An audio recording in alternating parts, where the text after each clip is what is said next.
Quem pautou essa live aqui, na verdade, não fui eu. Nem a Mafê Leonetti, que está aqui com a gente já. Foi simplesmente Luiz Inácio. Foi Luiz Inácio. Luiz Inácio pautou por quê? Todo mundo sabe que o Jair Messias Bolsonaro ainda está internado lá em Brasília. Acho que foi a 6ª ou a 5ª cirurgia no intestino derivada, né, daquele fatídico dia 6 de setembro de 2018. O dia da facada. E aí emergiu, né, do nada, como se fosse um fungo, proliferou aí nas redes sociais, um vídeo do Lula, né, o Bolsonaro lá em plena recuperação, e viralizou um vídeo do Lula falando que ele duvida que essa facada aí aconteceu, né? Uma jornalista até peitou ele, né? Falou, nossa, mas por que o senhor duvida e tal? Ele, eu acho estranho, companheiro, tem coisa estranha, né? Tem coisa muito estranha. Então, se você acha que tem coisa muito estranha, eu venho aqui para passar limpo essa situação muito estranha, que realmente eu concordo com o Lula, tem coisa muito estranha por trás daquela facada. A esquerda fala que tem coisa muito estranha por um ângulo, a gente fala que tem coisa muito estranha pelo ângulo que eu acho que é o certo. Quem mandou o Adélio Bispo meter a faca no Bolsonaro? E como duvidar de uma situação dessa? O Bolsonaro é um baita de um ator, né? Para forjar uma facada ali no meio de centenas, para não dizer milhares de pessoas lá em Juiz de Fora. Então a gente vai entender tudo isso um pouco mais a respeito daquele dia. Vamos entender o porquê que a esquerda fala. E vocês vão ver hoje aqui um jornalista de esquerda elogiando o furo jornalístico de Thiago Parigiani ao vivo. O depoimento. No dia 6 de setembro de 2018, o ex-garçom Adélio Bispo de Oliveira, de 42 anos, tentou matar o então candidato Jair Bolsonaro durante a campanha presidencial. Não. Ouviu, Adélio? O ataque aconteceu no centro de Juiz de Fora, preso em flagrante, considerado imputável. Hoje ele está internado no presídio.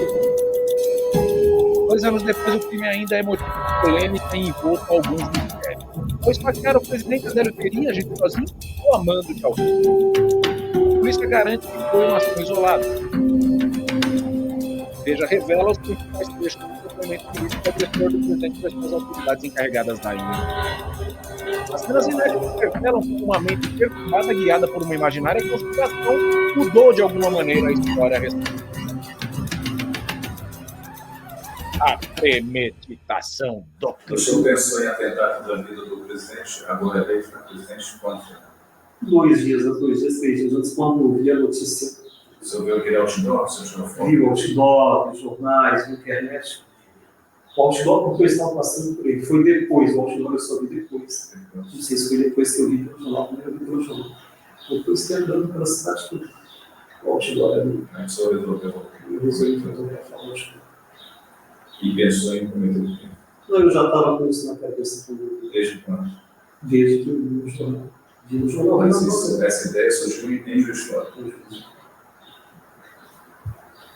E a motivação é que o senhor levou a ter as duas. Seja a política e a religiosa. O Bolsonaro é um impostor. Bolsonaro é um impostor. Deve não ser impostor. Porque o Bolsonaro, ele se tentou passar por um homem, digamos assim, na linguagem popular, um homem de Deus. Posteriormente, o pessoal está achando isso. Aí veio uma revista com eles ali, quando fala que o Bolsonaro é católico, pode ser batizado no Rio de Jordão, pelo o Everaldo, o pastor Everaldo, ele se infiltrou no meio evangélico. Ele parece que ele é assim, Rafael, igreja batista, se vai alguma coisa assim. Mas muitos evangélicos acreditavam que ele fosse. Ele tentou plantar essa imagem, que fosse. Não era. Ele impostou. Era mesmo impostor para tentar se apropriar do voto do meio protestante, que hoje tem todo que parece que 50 milhões de pessoas.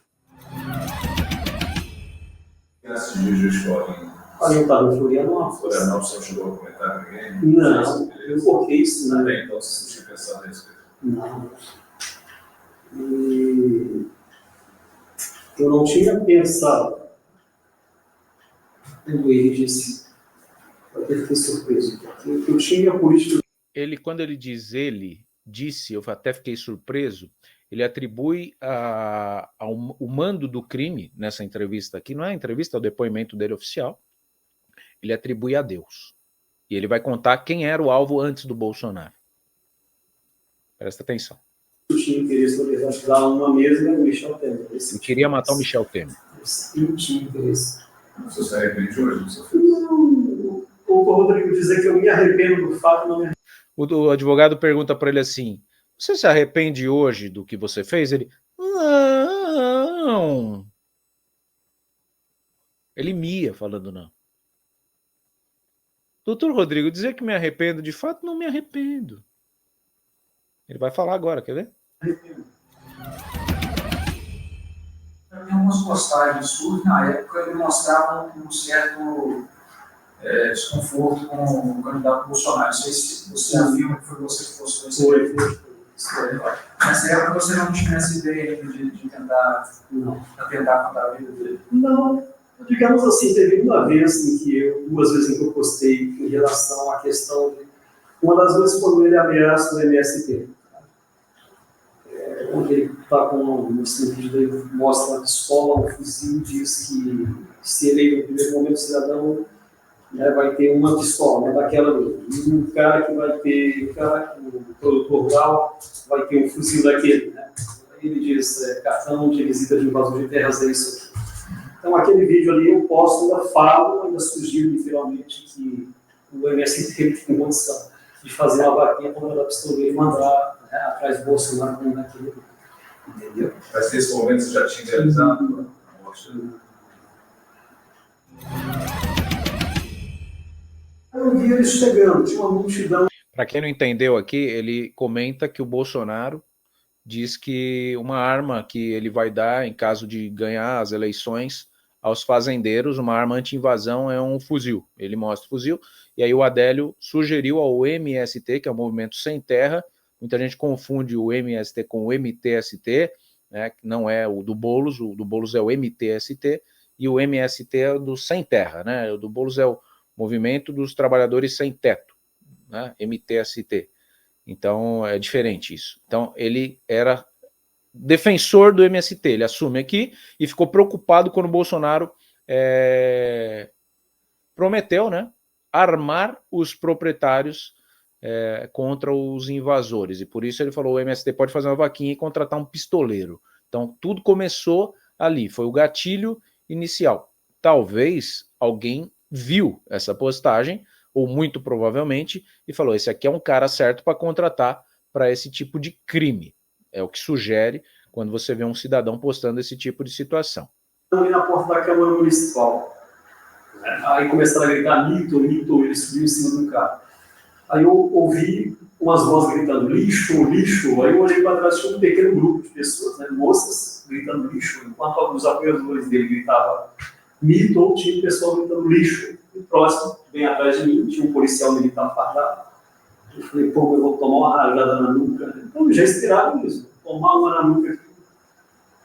Só que não deu para se aproximar dele. Mas ali você já estava tentando, já estava com a faca, já comentou. Eu pensei, mas se eu tivesse uma arma de fogo, seria inevitável. A distância era curta para chegar relativamente com... Era muito para chegar com a faca, mas curta demais se tivesse uma arma de fogo. Só que aquela coisa, tinha um policial atrás de mim, eu falei, eu vou tomar, estacar, se não tivesse uma arma, estacasse, se não fosse muito rápido, me derrubaria antes. Porque a distância dele, para mim, tinha uma linha de fogo aberta, digamos assim. Adélio conta que por um momento pensou em desistir. Eu cheguei ali alguns minutos antes dele, poucos, quase que juntos, poucos minutos antes dele começar. E aí, o pessoal empurrando, parece que ele se assustou com a atitude da multidão. Jogaram ele para dentro da Câmara Municipal. Vai ter jeito. Eu pensei em desistir, não vai ter como. Passar por esse povo, fechar as portas da Câmara. Aí passou um pouco abrindo, ele saiu lá no ombro de um cara, e a multidão continuou tentar me aproximar, e assim foi. Entendeu? E durante essa passeata, você tentou quantas vezes aproximar? Eu não consigo me lembrar. Mais algumas vezes. Eu tentei, tinha um momento que eu achava que ia dar, calcular o movimento do braço, não dá para alcançar. Chegou a sacar? Muito interessante. Aí eu mexi, pensei. Aí teve uma senhora que passou mal, a multidão estava esmagando todo mundo, a senhora ali passou mal. Forcei, ajudei a tirar ela do meio da bagunça, coloquei ela a segura e tentei direcionar de novo no meio da multidão. Tentei dar uma bola na multidão e foi. Chegar a um ponto em que eu falei, dá para tentar. Acabei atingindo o alvo, né? Assim, de uma forma meio distante, relativamente, mas atingindo